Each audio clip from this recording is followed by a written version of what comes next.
সুপ্রিয় শিক্ষার্থীবৃন্দু, আসসালামু আলাইকুম ওয়া রাহমাতুল্লাহি ওয়া বারাকাতুহু। আশা করি তোমরা সকলে ভালো আছো। আলহামদুলিল্লাহ, আমিও ভালো আছি। আমি জহুরুল ইসলাম, সহকারী শিক্ষক, তথ্য ও যোগাযোগ প্রযুক্তি, সৃষ্টি central school and college, Rajshahi. শিক্ষার্থী বন্ধুরা, আমার পরিচয়ের মধ্য দিয়েই তোমরা বুঝে নিয়েছো আমি তোমাদের তথ্য ও যোগাযোগ প্রযুক্তির ক্লাস নিব। শিক্ষার্থী বন্ধুরা, আশা করছি তোমরা ভালোভাবে পড়াশোনা করবে এবং ভালো ফলাফল অর্জন করবে। ভালো ফলাফল অর্জন করার জন্য সেই বিষয়ের খুঁটিনাটি বিষয়গুলো জানা প্রয়োজন। তার মধ্যেও অবশ্যই এই বিষয়ের পূর্ণমান সম্পর্কে ধারণা রাখতে হবে। তো শিক্ষার্থী বন্ধুরা, চলো আমরা এক নজরে পূর্ণমান দেখে নিই। মানবন্টন যেভাবে হয়ে থাকে তা হচ্ছে তোমাদের তথ্য ও যোগাযোগ প্রযুক্তির 50 নম্বরের মধ্যে পরীক্ষা হয়ে থাকে।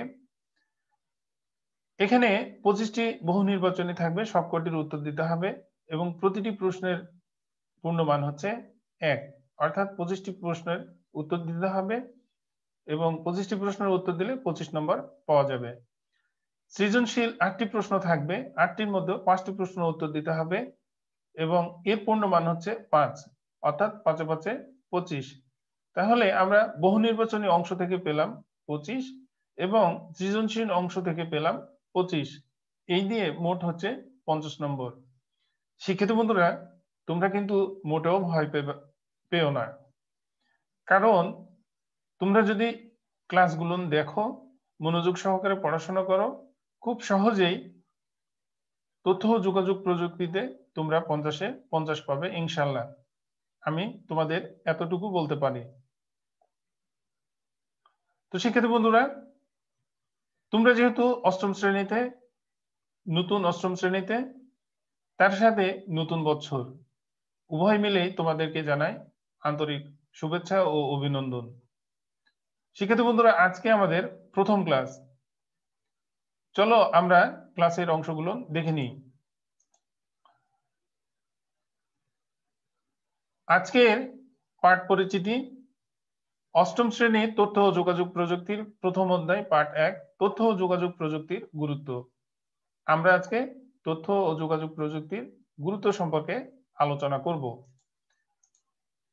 আজকের পাঠ শেষে আমরা যা যা শিখতে পারবো তা হচ্ছে ব্যক্তি জীবনে তথ্য ও যোগাযোগ প্রযুক্তির গুরুত্ব ব্যাখ্যা করতে পারবো, মোবাইল ব্যাংকিং কি তা বর্ণনা করতে পারবো, কিভাবে অনলাইনে বিভিন্ন প্রকার দরখাস্ত করা যায় তা আলোচনা করতে পারবো। তথ্য ও যোগাযোগ প্রযুক্তির গুরুত্ব সম্পর্কে জানতে হলে চলো আমরা কিছু ঘটনা কল্পনা করি।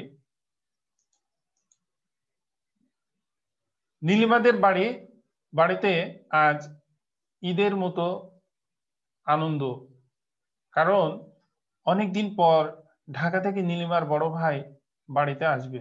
নীলিমা ও হুমায়ুন তাদের বাবা মার 2 সন্তান। ওদের বাড়ি বাংলাদেশের উত্তরের জেলাগুলোর অন্যতম কুড়িগ্রাম জেলার ভুরুঙ্গামারী উপজেলায় অবস্থিত। সদর থেকে একটু এগোলেই ওদের বাড়ি।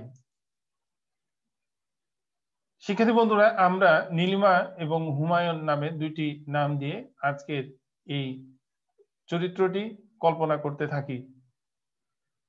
শিক্ষার্থী বন্ধুরা, বলতো নীলিমার বাড়ি কোথায় অবস্থিত? কোন জেলায় অবস্থিত?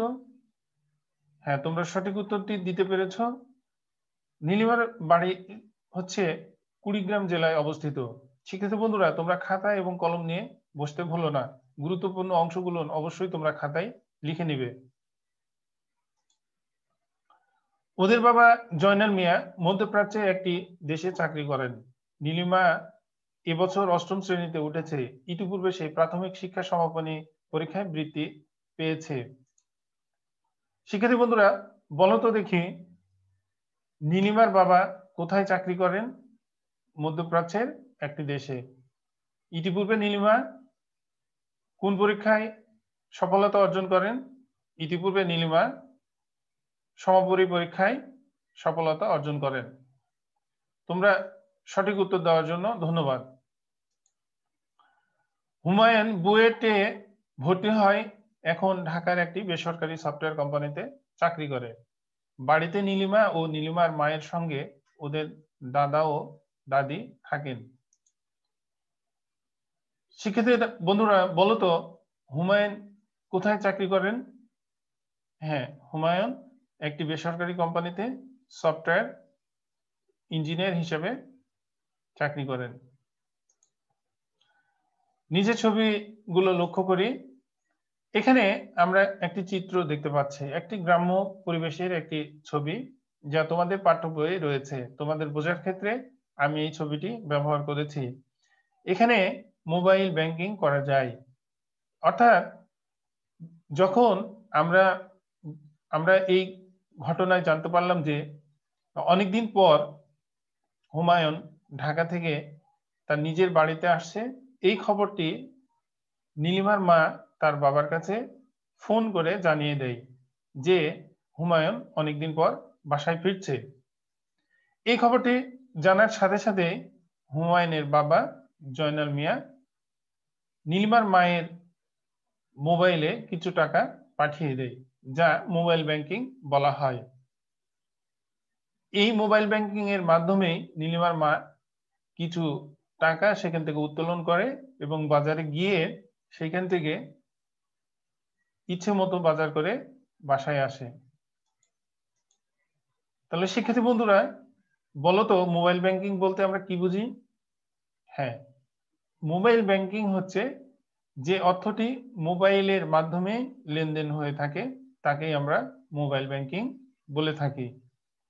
সঠিক উত্তরটি আমার সাথে মিলে যাওয়ার জন্য তোমাদেরকে অনেক অনেক ধন্যবাদ। নিচে ছবি আবারও লক্ষ্য করে দেখি। এখানে দেখো, নীলিমার যে দাদুর কথা বলা হয়েছিল, নীলিমার দাদু বসে বসে পত্রিকা পড়ছেন। তিনি পত্রিকায় মনোযোগ সহকারে কিছু দেখছেন। কি দেখছেন? নীলিমার দাদু পত্রিকার একটি অংশে দেখতে পেলেন যে বিসিএস পরীক্ষা অনুষ্ঠিত হবে। এই নিয়ে উনি খুবই চিন্তিত যে হুমায়ুন কিভাবে এই পরীক্ষায় অংশগ্রহণ করবে, কারণ হুমায়ুন তো এখন গ্রামের বাড়িতে এসে পড়েছে এবং বিসিএস পরীক্ষার আবেদনেরও প্রায় শেষ দিন। তাহলে হুমায়ুন কি করে বিসিএস পরীক্ষায় অংশগ্রহণ করবে, কারণ যদি সে দরখাস্ত করতেই না পারে। এই নিয়ে খুব চিন্তিত এবং এই চিন্তার কারণেই নীলিমাকে একটি গল্প শোনানো শুরু করে। তা হচ্ছে, তার দাদু যেভাবে চাকরি পেলেন, প্রথমে যেভাবে দরখাস্ত করলেন, তিনি কুড়িগ্রাম শহরে গেলেন, পায়ে হেঁটে হেঁটে নৌকার মাধ্যমে কুড়িগ্রাম সদরে পৌঁছালেন। সেখানে টাইপরাইটার মেশিন দিয়ে একটি দরখাস্ত টাইপ করলেন এবং এই টাইপরাইটারের মাধ্যমে দরখাস্তটি লেখার পর তা হচ্ছে পোস্ট অফিসের মাধ্যমে নির্দিষ্ট অফিসে পৌঁছে দিলেন। এই নিয়ে নীলিমার দাদু খুবই চিন্তিত, কারণ হুমায়ুন বিসিএস পরীক্ষার দরখাস্ত করবে কি করে। শিক্ষার্থী বন্ধুরা, তোমরা যে চিত্রটি এখন দেখতে পাচ্ছ, এটি হচ্ছে টাইপরাইটার মেশিন এবং এটি একটি খুব পুরাতন একটা পদ্ধতি এবং এটি খুব কষ্টকর একটি পদ্ধতি ছিল। যে সময় লেখালেখি করা হতো, এটি একটি খুব কষ্টকর একটি পদ্ধতি। সেই পদ্ধতিরই গল্প করছিলেন নীলিমার দাদু এবং দরখাস্ত যখন জমা দেওয়া হতো, প্রায় 10 থেকে 12 দিন বা 15 দিন পরেও সেই দরখাস্ত নির্দিষ্ট স্থানে পৌঁছাতো।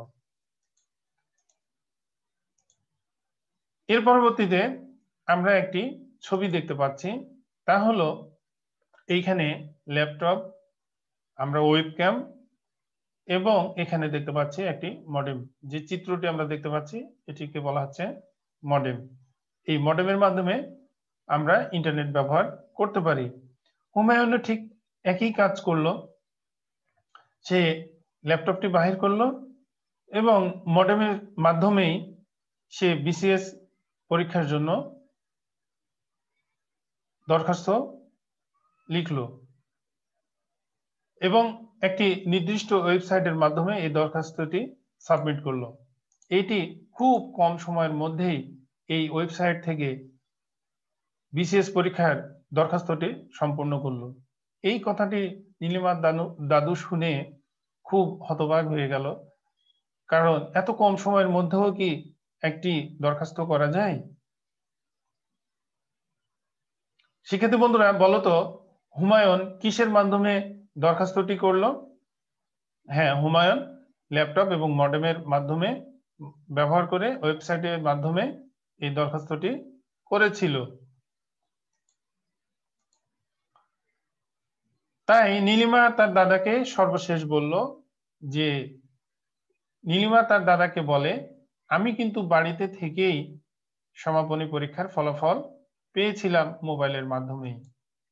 তো শিক্ষার্থী বন্ধুরা, আমরা আজকের ক্লাস দেখলাম এবং একটি চরিত্র সম্পর্কে কল্পনা করলাম এবং চরিত্রটি আলোচনা করলাম। অর্থাৎ আমরা যে বিষয়টি বলছি তা হচ্ছে যে তথ্য ও যোগাযোগ প্রযুক্তির গুরুত্ব। কারণ তথ্য ও যোগাযোগ প্রযুক্তির গুরুত্ব অপরিসীম। কারণ এখন তথ্য ও যোগাযোগ প্রযুক্তি মানুষকে সবকিছুই হাতের মুঠোয় এনে দিয়েছে। তো আজকে আমরা নতুন যা শিখলাম, মোবাইল ব্যাংকিং কি এটি আলোচনা করেছি। অনলাইনে বিভিন্ন প্রকার দরখাস্ত করার বিষয়টি আমরা জেনেছি। ল্যাপটপ মডেম সম্পর্কে আমরা ধারণা পেয়েছি। টাইপরাইটার সম্পর্কে আমরা ধারণা লাভ করেছি।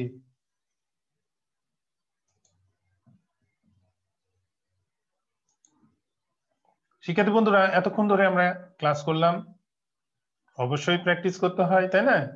কারণ বাসায় প্র্যাকটিস করলে প্রস্তুতি আরো একটু ভালো হয়। তাই তোমাদের বাড়ির কাজ রয়ে গেল। বাড়ির কাজ হচ্ছে, নীলিমার বাড়ি কোন জেলায় অবস্থিত? আমি কিন্তু আলোচনার মধ্যেই প্রশ্নটি করেছিলাম এবং প্রশ্নের উত্তরও দিয়েছি। নীলিমার বাড়ি কোন উপজেলায় অবস্থিত? নীলিমার বড় ভাইয়ের নাম কি? নীলিমার বাবার নাম কি? নীলিমার বাবা কোন দেশে চাকরি করেন? শিক্ষার্থী বন্ধুরা, আমি খুব কম তোমাদের জন্য এইচডব্লিউ দিলাম। এই এইচডব্লিউটি বাসায় সম্পূর্ণ করে তোমরা হোয়াটসঅ্যাপ গ্রুপে অবশ্যই পোস্ট করবে, আমি দেখে দিব ইনশাল্লাহ। তো শিক্ষার্থী বন্ধুরা, যেহেতু ক্লাস শেষের পথে, অবশ্যই তোমাদের অনেক প্রশ্ন থাকে। সকল প্রকার প্রশ্নের জন্য, অর্থাৎ আজকের পাঠ সংক্রান্ত যে কোনো প্রশ্ন তোমরা করতে পারো। তোমাদের হোয়াটসঅ্যাপ গ্রুপে, নিজ নিজ গ্রুপে তোমরা প্রশ্ন করবে। আমি তোমাদের সকল প্রকার প্রশ্নের উত্তর দেওয়ার চেষ্টা করব। কারণ আমরা হোয়াটসঅ্যাপ গ্রুপ নিয়মিতই দেখে থাকি। হোয়াটসঅ্যাপ গ্রুপে প্রশ্ন করলে আমরা উত্তর দিতে খুব সহজেই উত্তর দিতে পারি। কারণ তোমরা যদি ইউটিউবে কমেন্ট করো, প্রশ্ন করো, এই প্রশ্নগুলো খুঁজে পাওয়া আমাদের জন্য একটু কষ্টকর হয়ে যায়। আর হোয়াটসঅ্যাপ গ্রুপ যেহেতু তোমরা জানো যে আমরা তোমাদের শাখাভিত্তিক হোয়াটসঅ্যাপ গ্রুপ রয়েছে, এই হোয়াটসঅ্যাপ গ্রুপে তোমরা প্রশ্ন করলে এখান থেকে উত্তর দেওয়া খুব সহজ হবে। আশা করি বিষয়টি বুঝতে পেরেছো। তো শিক্ষার্থী বন্ধুরা, ক্লাস শেষ করার পূর্বে তোমাদের কয়েকটি কথা বলে নিতে চাই। তা হচ্ছে, তোমরা বড়দের শ্রদ্ধা ও সম্মান করো, ছোটদের স্নেহ করো। শিক্ষার্থী বন্ধুরা, বাবা মার মনে কখনো কষ্ট দিবে না। নিয়মিত রুটিন তৈরি করে পড়াশোনা করো। নিজের স্বাস্থ্যের প্রতি লক্ষ্য রাখো। শিক্ষার্থী বন্ধুরা, আশা করি আমার এই কয়েকটি কথা তোমরা মেনে চলবে, আশা করছি ইনশাল্লাহ। তো শিক্ষার্থী বন্ধুরা, আজকের মতো এখানেই শেষ করছি। তোমরা সবাই সুস্থ থাকো, ভালো থাকো। নতুন আবারও একটি ক্লাস নিয়ে তোমাদের সাথে উপস্থিত হব, সেই প্রত্যাশায় আজকের মতো এখানে শেষ করছি। আসসালামু আলাইকুম ওয়া রাহমাতুল্লাহি ওয়া বারাকাতুহু।